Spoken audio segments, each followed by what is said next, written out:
Bismillahirrahmanirrahim. Assalamualaikum warahmatullahi wabarakatuh. Baik, di dalam video ini saya akan membuat sedikit pembahasan terkait bagaimana cara membuat rumusan masalah, kerangka teori, sistematika, dan pengolahan data dan sebagainya. Nah, di sini saya akan mengambil bahan dari yang sudah diberikan kepada mahasiswa, yakni saya mengambil penelitian nomor 11 terkait pembacaan surat Al-Insyirah dan surat Al-Qadr dalam tradisi Bayan masyarakat Desa Wonokerto, Semarang, Jawa Tengah. Nah, di sini yang pertama terkait tinjauan pustaka. Nah, bagaimana cara membuat tinjauan pustaka? Menurut saya yang saya dapat dari membaca penelitian ini, yakni adalah kita harus mencari kajian-kajian terdahulu yang cocok dengan pembahasan yang akan dengan kajian yang akan kita bahas ke depannya. Contoh ini tadi terkait pembacaan surat Al-Insyirah dalam tradisi Bayan. Nah, di sini yang pertama adalah mencari. Contoh di sini dalam penelitian nomor 11 ini, yakni mengutip dari mencungkil dari penelitian dahulu Muhammad Dimyati dengan judul Al-Quran sebagai Realitas Sosial, Kajian Sosiologis atas Masyarakat Muslim Desa Sukorojo Trenggalek. Nah, ini bagaimana Al-Quran bisa berinteraksi. Itu yang kedua, yakni menjelaskan dan memperinci apa yang dilakukan oleh penulis dari kajian-kajian terdahulu terhadap kajian yang dibahas.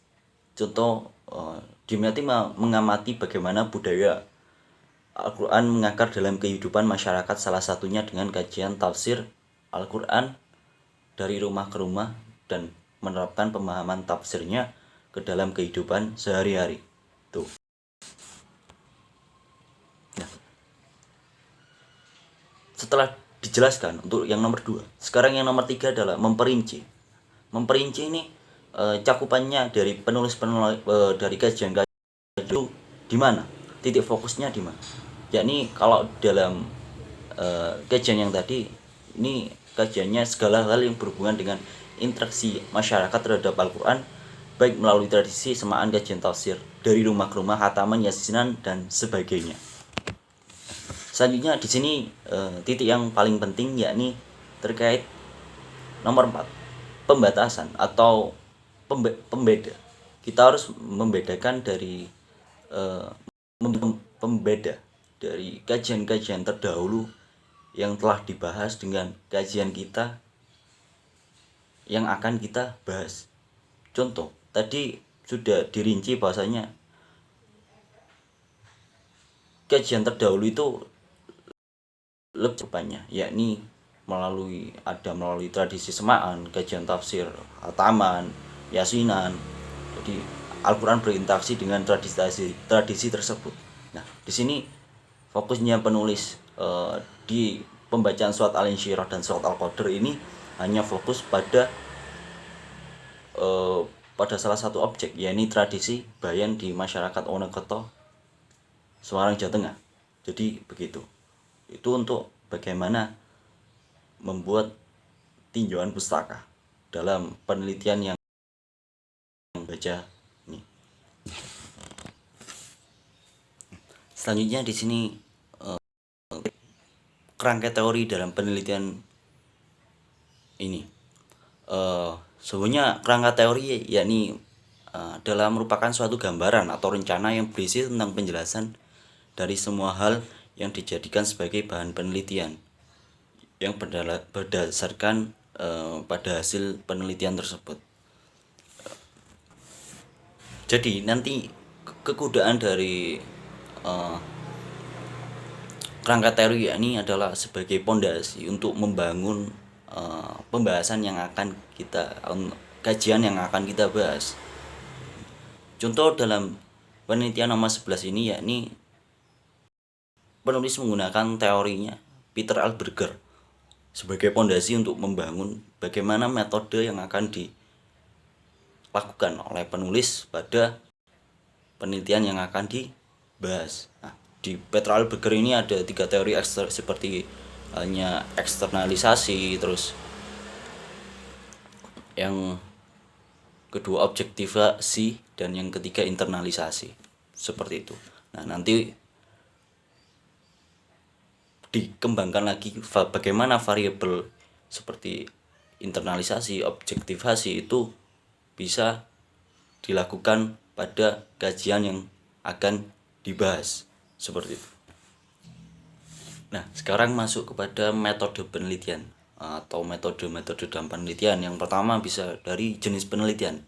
Nah, untuk jenis penelitian sendiri sebenarnya bisa berbeda-beda ya. Ada kualitatif, kuantitatif, eksperimen, deskriptif, campuran. Nah, itu tinggal memilih dengan yang sesuai dengan apa nanti yang akan kita bahas, seperti itu. Nah, dalam metode penelitian atau jenis penelitian dalam penelitian nomor 11 ini, yakni terkait pembacaan surat al-insyirah dan surat al-qadar, ini penulis menggunakan penelitian kualitatif dengan memadukan antara lapangan, ya, observasi, dengan penelitian kepustakaan.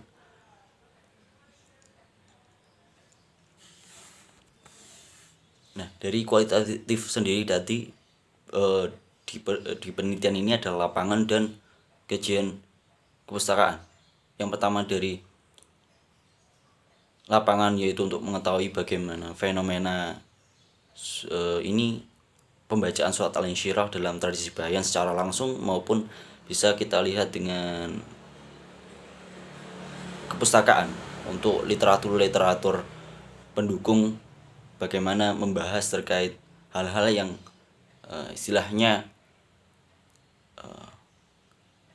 tujuannya sama, yakni terkait bagaimana Al-Quran bisa berinteraksi dengan masyarakat dari segi kegunaan maupun hal-hal yang lainnya. Yang kedua yakni terkait pengolahan sumber. Yang kedua ada sumber data. Nah, sumber data ini ada primer dan sekunder. Yang pertama primer yakni dari orang pertama atau memang pelaku langsung dari sang pembawa tradisi maupun orang yang melakukan tradisi tersebut. Dan yang kedua ada sekunder, yakni pendukung. Nah, pendukung ini bisa dari orang yang pernah mendapatkan cerita maupun dari kajian-kajian terdahulu juga bisa. Lanjut, yang ketiga dari metode penelitian yakni ada metode pengumpulan data. Nah, ini sudah sistematis. Yang pertama jenis penelitian itu apa, terus sumber datanya dari mana, terus metode pengumpulan datanya bagaimana. Metode pengumpulan dalam penelitian nomor 12 ini bisa disimpulkan bahasanya penelitiannya adalah observatif, terus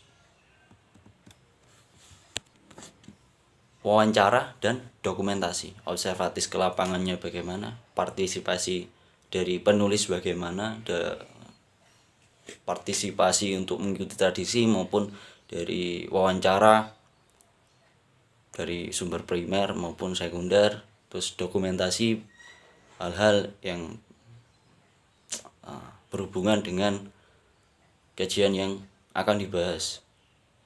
Kalau dalam hal ini pembacaan surat al-insyirah dan al-qadar dalam tradisi Bayan.